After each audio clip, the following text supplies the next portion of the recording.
Hello guys and good day. At yan na nga guys, no, napansin natin na totally na-defrost na yung namumuong mga ice sa package air conditioning unit natin sa engine control room. At yan, sinisilip natin mabuti kung may natira pa. At since wala na, yan na, no, ini-start na natin.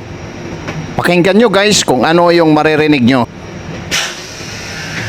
At normal lang guys yung ganyang sound dito sa engine room. Pero very mild pa nga ang sound na yan guys. Kung naririnig nyo, very slight lang yan guys, no? As compared kung nasa labas tayo ng engine control room. Kaya hindi na natin ginamit yan yung air map. Sa susunod guys, no, na video natin, ipaparinig ko sa inyo yung normal na maririnig nyo outside engine control room. So yan guys, no, tinakip na natin at okay na yung package air conditioning unit natin. So yan ang nagme-maintain para palamigin yung engine control room natin guys, kasi kailangan yan malamig dito. At nandito kasi yung lahat ng mga control na nagpapatakbo ng barko natin. Alam natin kapag sinasabing control, syempre ang composition yan may mga electronic at yan ang nagkikreate ng init, kung kaya't kinakailangan na dapat ma-maintain dito yung lamig para naman hindi magkanda loko-loko yung mga control and electronic equipment natin. So yan lang muna guys ang may share ko sa ngayon habang naghihintay tayo dito